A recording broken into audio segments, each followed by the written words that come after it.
ನಮಸ್ಕಾರ ಗೆಳೆಯರು. ಸಂಜೀವನಿ ಯೋಗ ಕಾರ್ಯಕ್ರಮಕ್ಕೆ ಸ್ವಾಗತ, ಸುಸ್ವಾಗತ. ತಾವೆಲ್ಲರೂ ನನ್ನ ಚಾನಲನ್ನು ಸಬ್ಸ್ಕ್ರೈಬ್ ಮಾಡಿ, ಬೆಲ್ಲನ್ನು ಕ್ಲಿಕ್ ಮಾಡಿ,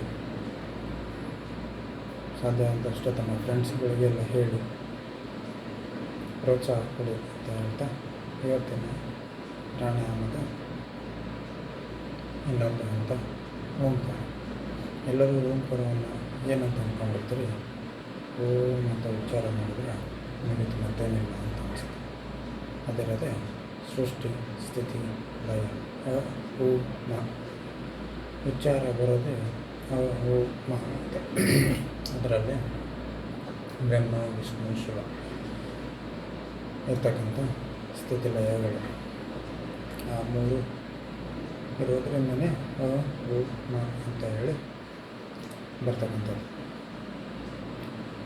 ಈ ಒಂದು ಸ್ಥಿತಿಗೆ, ಧ್ಯಾನದ ಸ್ಥಿತಿಗೆ ರೆಡಿ ಆಗ್ತಕ್ಕಂಥದ್ದು.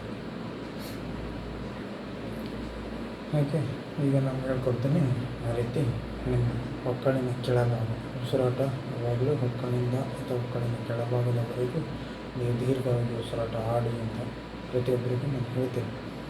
ಅದರ ನೀವೆಲ್ಲ ಭಾಳ ಕೇರ್ಫುಲ್ಲಾಗಿ ಗಮನ ಕೊಡೋದನ್ನು ಉಸಿರಾಟ ಮಾಡೋದು. ಈ ಥರ ಎದೆ ಭಾಗದಿಂದ ಉಸಿರಾಟ ಮಾಡ್ತೀರಿ.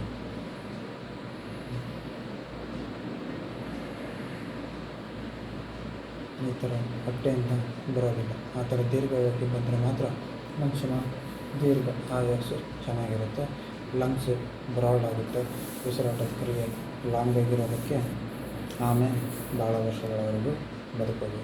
ಹಾಗಾಗಿ ನೀವು ಕೂಡ ದೀರ್ಘವಾಗಿ ಉಸಿರಾಟವನ್ನು ಮಾಡ್ತಾ ಈ ಓಂಕಾರವನ್ನು ಉಚ್ಚಾರ ಮಾಡ್ತಕ್ಕಂಥದ್ದನ್ನು ತಿಳಿಸ್ತೀನಿ. ಮೊದಲಿಗೆ ದೀರ್ಘವಾದ ಉಸಿರನ್ನು ತಗೊಳ್ಳಿ.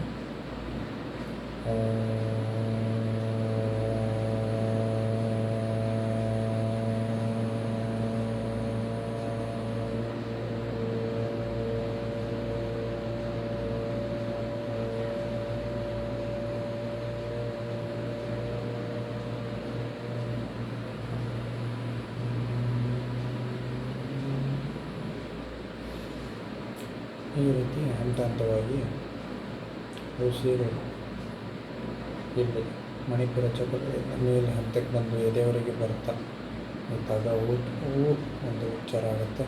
ಕೊನೆಯ ಹಂತದಲ್ಲಿ ಮಾವಿನ ತುದಿಯಿಂದ ಕೊನೆಗೊಳ್ಳ ಟೈಮಲ್ಲಿ ಅನ್ನೋ ಉಚ್ಚಾರ ಬರುತ್ತೆ. ಇದನ್ನು ದಿನನಿತ್ಯ ಪ್ರಾಕ್ಟೀಸ್ ಮಾಡ್ತಾ ಬನ್ನಿ ಅಂತ ಹೇಳ್ತಾ, ನನ್ನ ಚಾನಲ್ಗೆ ಫಾಲೋ ಆಗಿ ಅಂತ ಹೇಳ್ತಾ ಧನ್ಯವಾದ.